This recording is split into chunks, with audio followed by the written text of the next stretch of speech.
on en a beaucoup parlé. Il a été très débattu.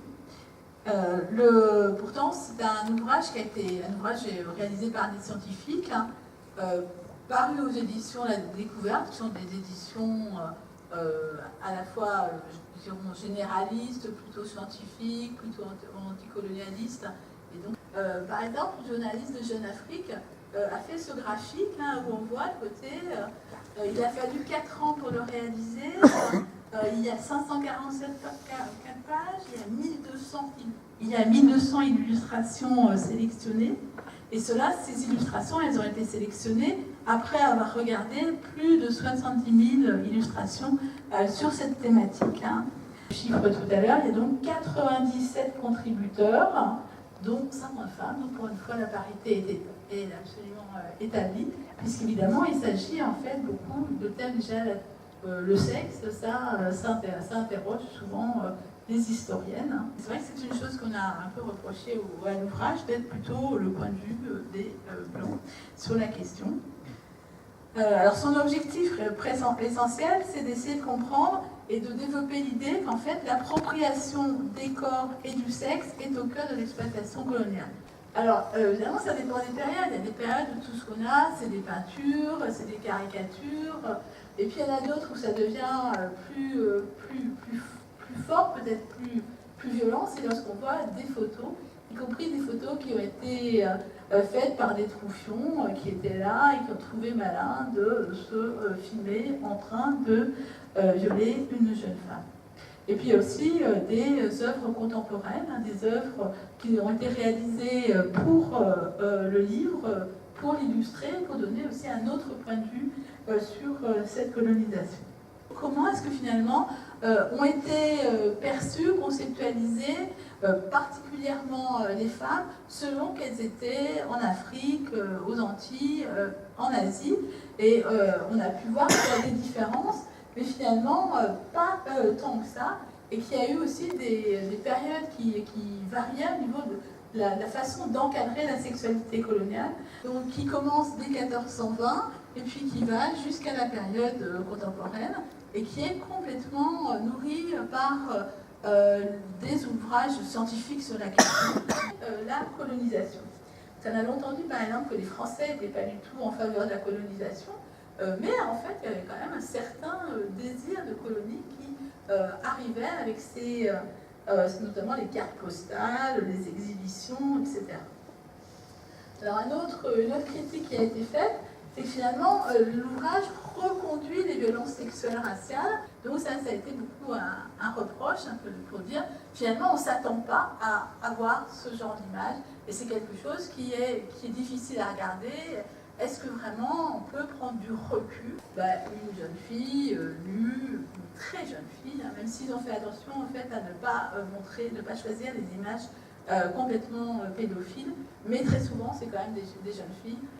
On voit d'autres scènes plus violentes, on voit des soldats portugais qui harcèlent une femme, et donc là évidemment quand même le message c'est qu'il y a un tel sentiment d'impunité qu'il n'y a aucun problème à se prendre en photo en train d'harceler, de violer même. On sait que ça n'aura aucune conséquence. Et ça, c'est quand même quelque chose qui est important de noter. Donc, les éditeurs, comme vous pouvez le voir, c'est tous des blancs. Alors ça, c'est quelque chose qui nous a été aussi reproché. Et donc, là, la réponse est de dire non, l'histoire coloniale, ça implique tout le monde. La colonisation a bien été faite par les Blancs, donc on ne va pas faire semblant de ne pas en parler, ce serait peut-être ça qui serait dangereux, au contraire, c'est ça qui est plutôt embêtant, de ne pas en parler du tout. Alors ça tribune au monde voilà, c'est horrible, c'est vrai que ces images, c'est absolument atroce, mais que c'est très important de les montrer. Et c'est vrai que moi j'ai participé au colloque Sexualité, colonisation, immigration qui a eu lieu au Palais de la Porte Dorée, au Musée national de l'immigration, où il y avait en fait un public beaucoup antillais, et les gens étaient plutôt contents qu'il y ait ce livre, puisque j'ai publié un ouvrage, Les Sœurs de Solitude, sur la condition des femmes et l'esclavage aux Antilles du XVIIIe au XIXe siècle. Cet ouvrage, on m'a déjà dit, mais vous êtes un peu blanche là, pour avoir écrit un livre là-dessus. Et en fait, bon, moi, ma réponse, c'était de dire, mais l'esclavage, quand même, personne ne l'a vécu, même une dame antillaise, elle n'a pas vu ce qu'on en sait, elle n'a pas vécu ce qu'on en sait, c'est ce qu'on a trouvé dans les archives, c'est les récits, c'est quelque chose qui est construit. Et heureusement, ce passé, il est quand même en grande partie oublié. Alors, là, du coup, mon livre, ça portait sur les Antilles françaises, Guadeloupe, Martinique, Saint-Domingue, qui depuis est devenu Haïti. Là, dans le chapitre, j'ai étendu, j'ai lu les synthèses, les monographies sur d'autres pays, donc pour essayer d'avoir un point de vue qui soit beaucoup plus général. Alors, ce qui est sûr, c'est que l'esclavage, son principal objectif, c'était pas, au départ, c'était pas l'exploitation sexuelle, c'était pas l'objectif, c'était la production dans les mines, dans les plantations.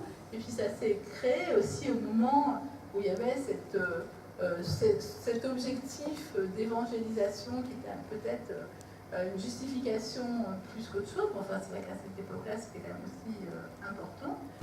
On considérait que le viol par une esclave ou par une amérindienne, c'était pas du tout quelque chose qui valait la peine d'être mobilisé, de mobiliser l'État et la justice. Il y a même eu des textes très précis pour dire les femmes esclaves n'ont pas le droit de faire des plaintes, par exemple, pour avoir eu un enfant de quelqu'un.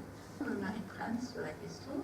Et puis, il y a des récits, bon, il y a Harriet Jacobs, il y en a quelques-uns, mais avec souvent une très grande pudeur, parce qu'en fait, c'était une époque, notamment au XIXe siècle, si vous racontiez que vous étiez, c'est déjà pas très bien vu aujourd'hui, si vous dites que vous avez été violé, on commence à vous se demander, mais comment vous étiez habillé, qu'est-ce que vous faisiez, etc. Dit que c'était beaucoup plus terrible l'esclavage pour les femmes à cause de cette violence.